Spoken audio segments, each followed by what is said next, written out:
Presently, I thank you on behalf of all of us here and on my own behalf for taking the trouble, first of all, to accept to be the chair of Global Peace and to take all the time that you have taken uh, such ungodly hour of the night to be with us. God will continue to expand your coast. Amen. Your Eminence, I want to thank you most sincerely for taking charge of this meeting even before I came.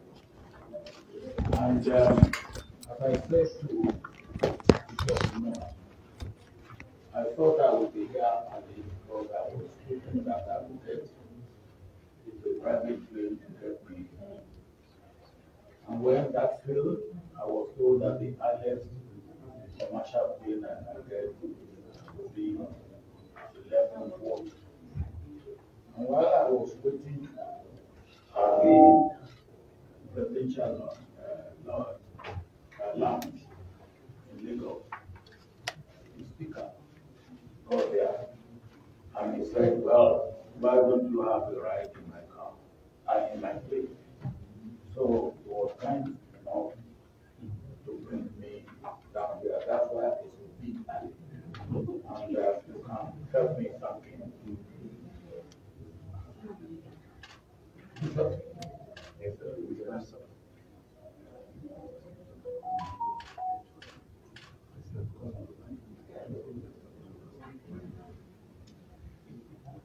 I have been given order that if I sit down, those who are listening to us globally will hear me better.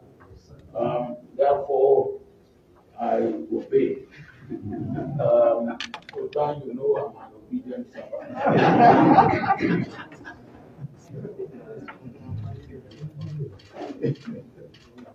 Thank you very much. The Sultan was reminding me of my title. And those of you who have no caliphate title, now you're trouble. Leave me here with my own. And Dr. Gumi, have you been lucky to have a Sokoto title yet? Okay. To leave us, those of us who are entitled to that. Bishop, I want to thank you and really express our gratitude for you bringing this type of interaction. It's what we need.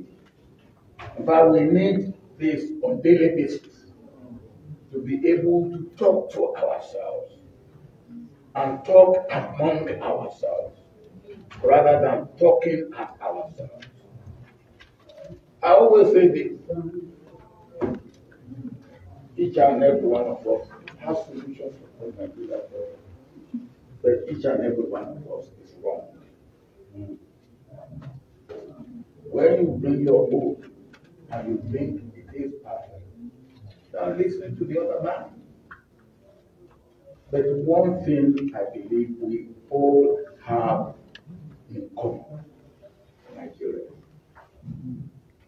One thing that we have in common, Nigeria, the donation, if you like. I have never used Yoruba nation, and I will never, because I believe that my Nigerianness is bigger than my Yoruba-ness. And neither my Yoruba-ness nor my Nigerianness should stand in the way of each other.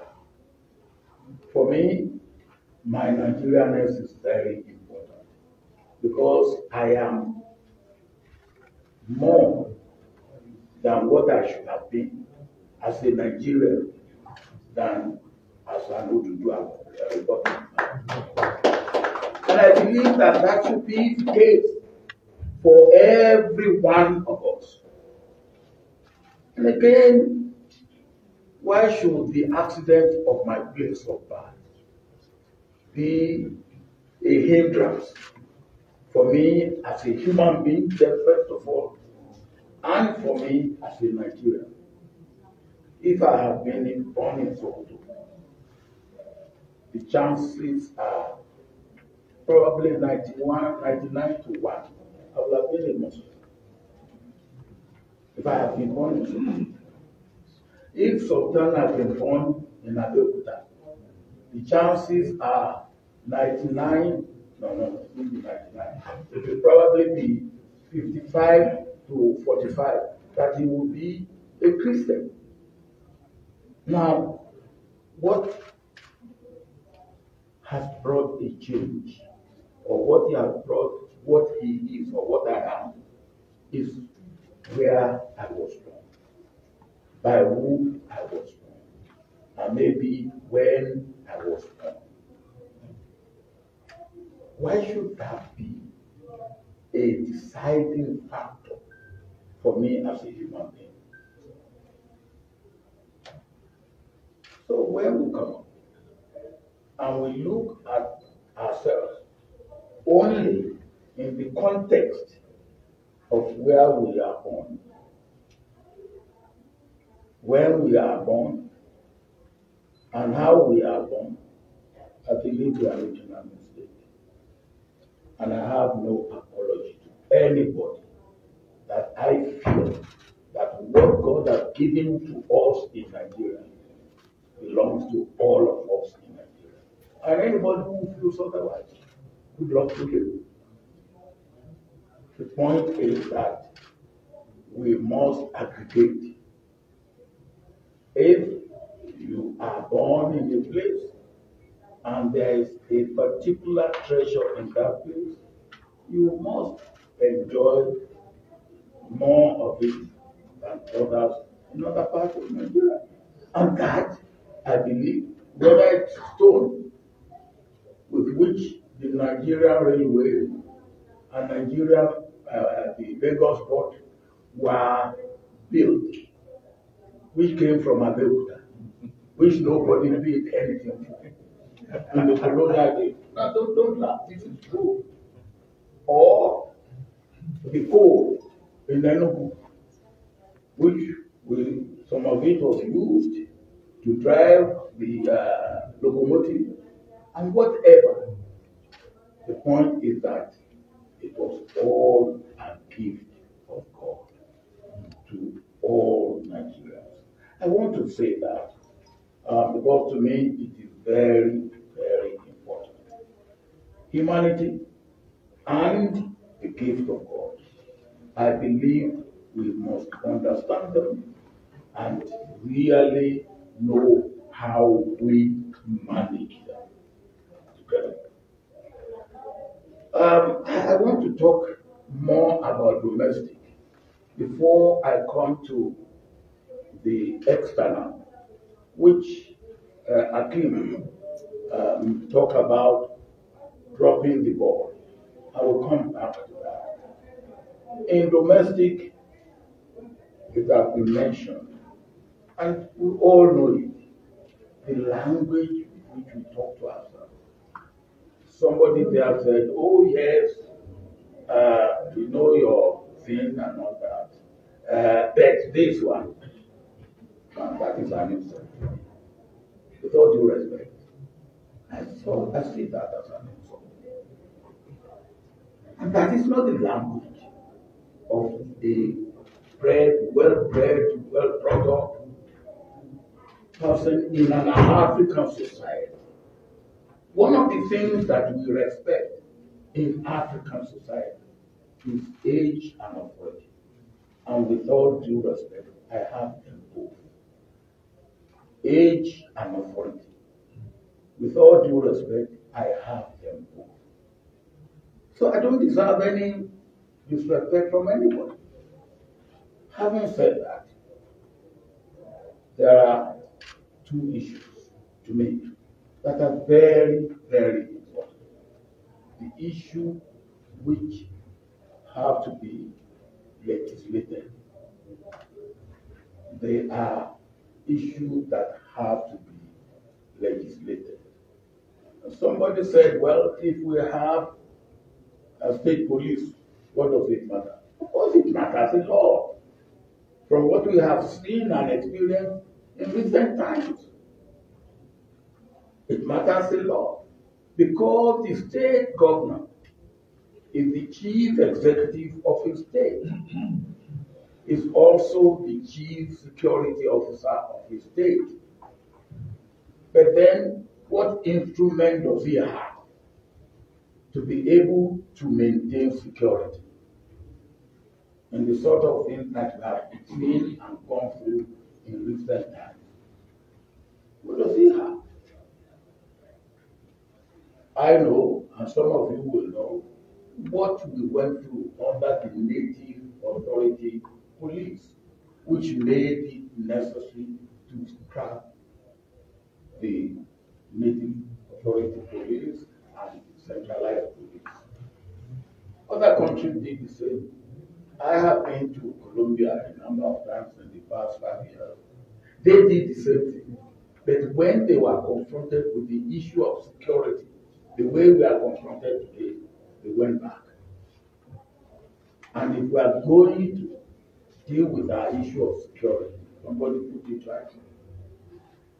Most of these are local, and they have to be addressed locally. And to be addressed locally, there must be the instrument with which they can be addressed locally. So there are issues of legislation, and I do hope that our leaders at the executive and legislative level will realize that there is need for some legislative action that have to take place before even the next election. The second point, which I have mentioned a little bit in passing, is the issue of language literature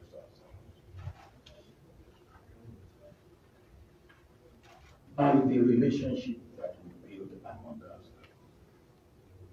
One of the things that I used to take as example is the Sultan and Cardinal Nayaka. They come together, irrespective of religion, and they have common front, common attitude, common solution, common struggle against what they perceive as our problems. Your Eminence, what you are doing, may God give you the ability to continue.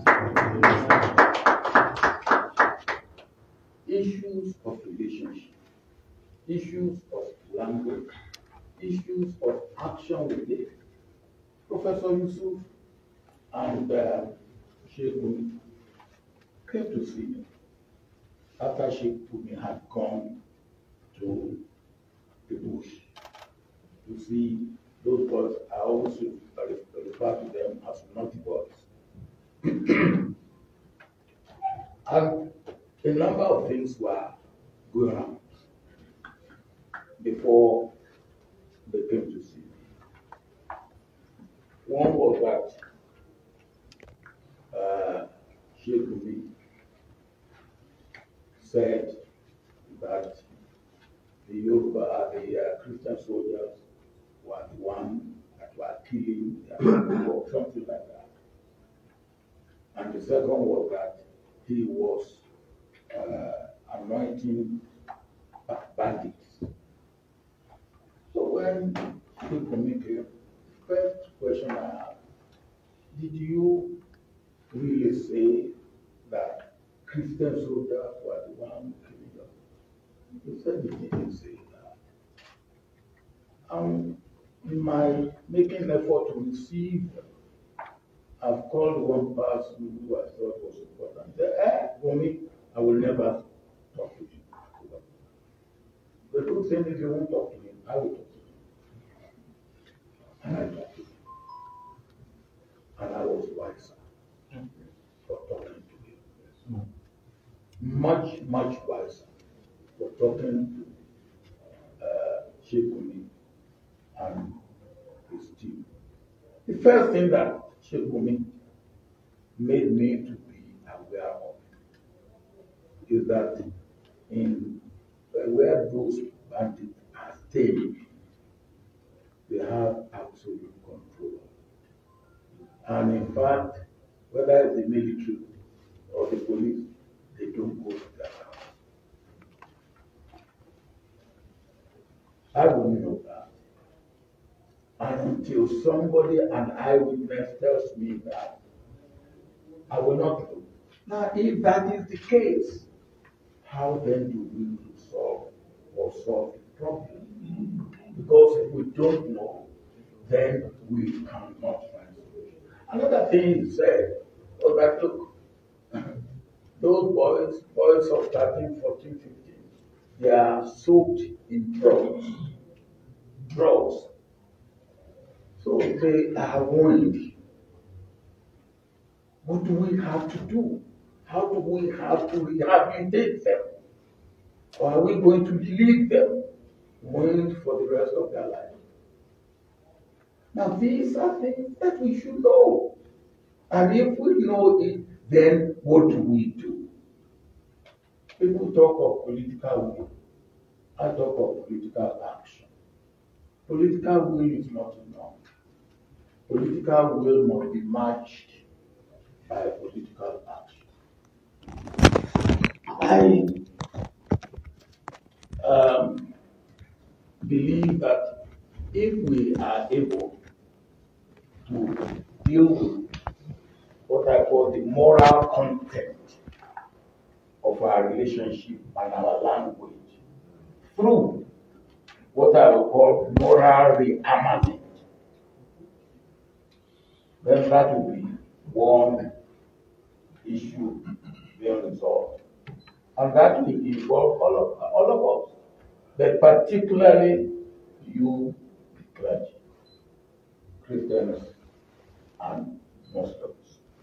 And if there are people who are also in other religions that you feel that there is somebody can do, then we will. No, I have nothing wrong about that. All right, but this is the responsibility of all of us. Another thing that I would read in this thing is whatever we say here, or whatever we say in the corner of our houses, should be matched by what we say publicly. Some of us will say something different, and we come out and say something at home and something different in public. I believe honesty, integrity demand that we should say it, we should understand it and say it and be able to. The point is this: then we should say this to ourselves. No group in this country, in any part of the country, can dominate the rest of it without their willingness to be dominated. If we know that, why don't we come together, put our hands together, and really forge ahead in unity, in understanding, and in mutual respect and mutual profit for all of us. Now, the issue of the youth has been mentioned, and somebody said one thing about education, about empowerment, and about skill for youth and employment. If over 14 million Nigerian children that should be in school are not in school, That should be the starting point. Because those are the recruits for Boko Haram of 10 years from now, 15 years from now. On two occasions when I had the opportunity, I launched UPE in Sokoto. I launched UBE in Sokoto. Although both of them were not continued, but Sokoto was the better for it. And I was surprised the other day when the Sultan was telling me what had been achieved in Sokoto as far as education is concerned. But there's still a lot to be done, and there's continued to be maintained. That is the immediate future of the youth. And if we don't do it, we are going evil day. And the evil day will even worse. Because what we have had, those who will come back come tomorrow, they have seen what Boko Haram has been, what banditry has been, and they are going to improve on it. I always say to my children, I pity you. By that time, I pray that I will have gone. Not that I would, I really pray that I will be gone. But I will be failing in my duty. If today I will not shout and scream about this. Because it will come. There's nothing we can do about it except to start addressing the issue today.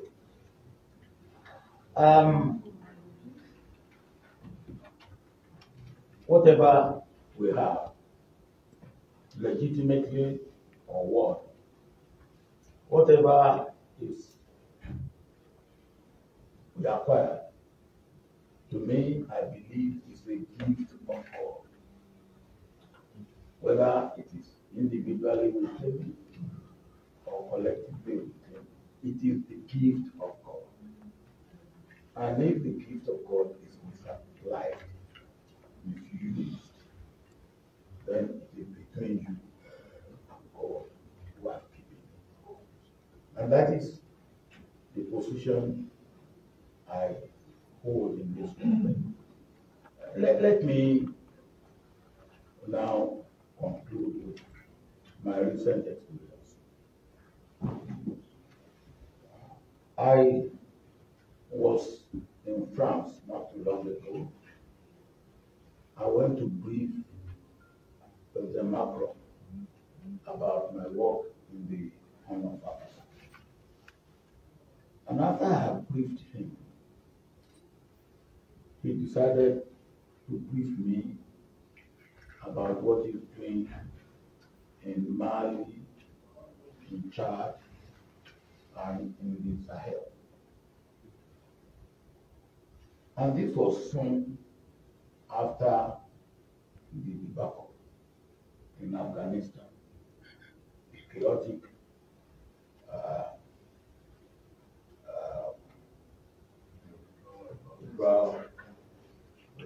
withdrawal from Afghanistan. I must mention this, I was in Afghanistan 3 weeks before the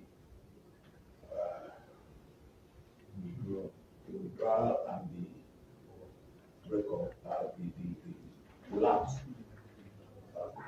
And President Ghani, who was kind enough even to have a banquet for me on that occasion, did not know that it would happen so fast and so quickly. He did. So President Macron was saying to me, look, I have solution for the problem of Mali and problem of Chad and the Sahel. I said, Mr. President, what is the solution? He said, I will train their soldiers. I will equip them strong enough to maintain security.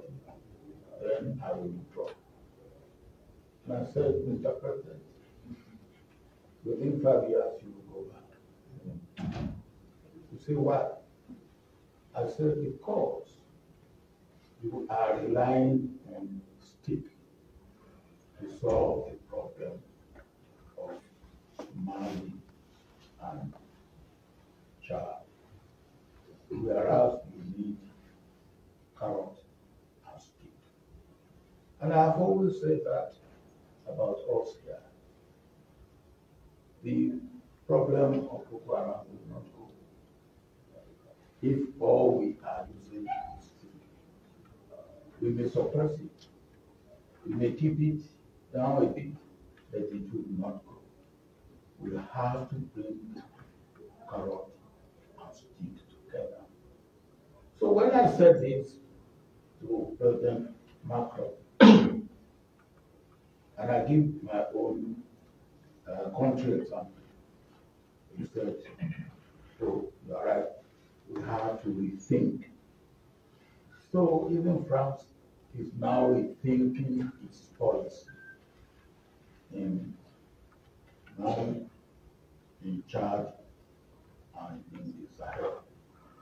If that can happen to a country like Mali, like France, then it needs to happen to us in Nigeria. That we should rethink how we resolve this problem. They were not there yesterday.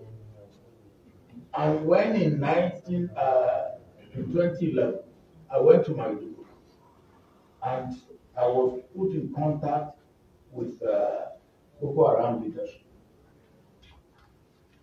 And I asked the man who was interrogating, what do you think is the foreign involvement with Boko Haram?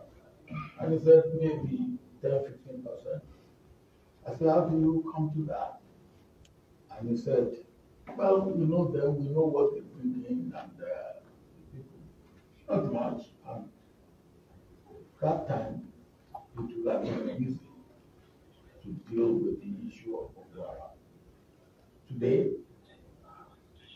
the foreign involvement is more than 50%. So it has grown beyond what we can say. But then, it's still, there's still room for dealing with it. But somebody said, yes, we do not need the president, the governors, and the legislators. We can assemble. Yes, we can assemble. We have assembled. But there is the aspect of legislation that I have mentioned. We cannot legislate. We can assemble, we can meet, we can recommend, we can appeal, but we cannot legislate. And that is why we must go to them, we must carry them along. And the senator says, right. And he cannot do it alone. And it is also our responsibility to do what we need to do. To involve and to carry those who have responsibility to do what they need to do in the best interest of our country. I come and I end up, drop the ball. Almost anywhere I go. Almost anywhere. People will say, well, Nigeria is not at the table. And that's it. Oh yes, Nigeria is not at the table. About a week ago, I was coming from Gambia, where I'm going to conduct the election on behalf of the Commonwealth. And when I got to Togo, the president of Togo was waiting for me and he took me to his house where I met the former president of Abuja, President Yusuf. And they sat me down and said this and that and this and that. Some of the questions they asked me, I cannot answer because it borders on what they expect Nigeria to do, which they found Nigeria doing. And what do I advise on that? What do I say? So at the end I said, I hear you. And when I get home, I will see what can be done. But when I get home, I won't see anything. That's true. Because the truth is this. President Buhari have done his best. That is what he can do. If you expect anything more than what he has done and what he's doing, you are picking a dead horse. And there's no need.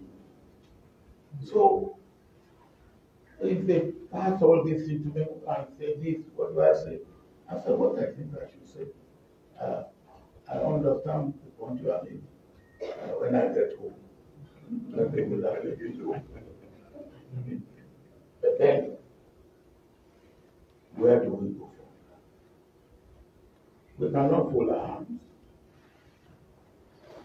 I believe, and that is part of what we are doing now, and what I believe we must continue to do. How do we prepare for post Buhari? Buhari have done his best.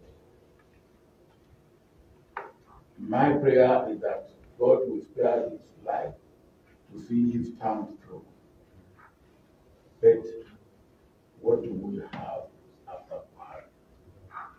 What should we do to make both Buhari era better than what we have now? That is your responsibility. That is our responsibility. And that we cannot, and it's not a question of passing the buck or and saying, look, it doesn't concern me. It concerns all of us. But before I will finish, just wait right now. I was talking to some people this morning before I was leaving my hotel and a lady came and said, sir, I want to take you down. I said, down where? I've never met her before. I said, down where we have some youth. He said, yes, USA ID is giving us money to train some youth in youth empowerment, youth employment, and youth entrepreneurial and entrepreneurship and all that. I said, okay, let's go. So we went under the ground floor of Marriott Hotel. And they were there. I said to them, look, whatever you are here for, we should thank USAID for making it possible for you. But if you don't take advantage of the opportunity you have, your future may be in jeopardy. But let me tell you, you will go through history. You will look at those who gave us independence, the generation before my own generation. And we can crucify them again and again. But what we cannot change is that they gave us independence. We cannot change that. I said, what you will look, when you look at my own generation, which is the generation following the generation of those who gave us independence, you can crucify all of us and take all of us one by one, and including those who are already there, pick them up and nail them to the wall. I said, but one thing you cannot is what that generation had done. It fought for the unity of Nigeria and it laid the foundation of democracy. You cannot change that. I said, but your own generation and the generation that is coming, that follows our own generation, you must be asking yourself, what will you do? What will they say about you? You have to think about it.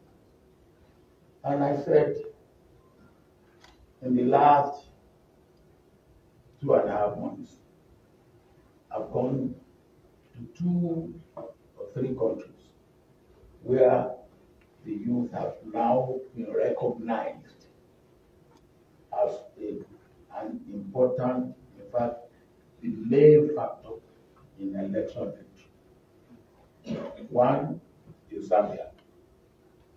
And the president of Zambia, the new president of Zambia, when I went to him, he said, look, I will not have won this election if the youth had not supported me. I will not have won this election if the youth had not supported me. Thank you. I told you I just observed the election in Gambia for the Commonwealth. And after the result was declared, I went to the president who had the second term. And he said to me, my father was addressing me. Then I look at myself, I then look at his face before I say, yes, I'm voting.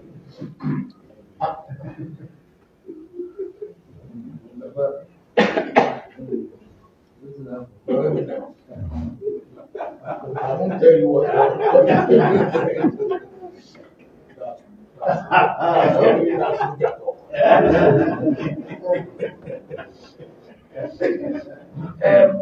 and he said to me, if not for your support, I would not have won this election.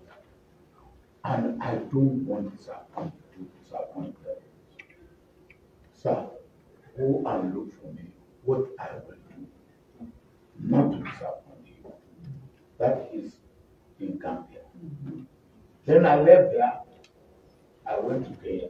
I wanted to brief President Uhuru Kenyatta about my work in the Horn of Africa, because Kenya is also part of the. While I was waiting for the president to call me, Raila Odinga, who is the front runner in the coming Kenya election, came to me and said, my brother, what will you do to help me? I said, help me what? He said, in the coming election. I said, well, let me tell you the lesson I've learned from 2 elections recently. Go and find a way to mobilize the youth. If you can mobilize your youth, you have won the election. Point is this. The youth have become important factor in our democratic system and democratic process and election. And if they decide this is the way to go, that will be it. And as somebody said, how do we encourage them so that they can go the right way for the good of all of us, but particularly for their own good? Thank you.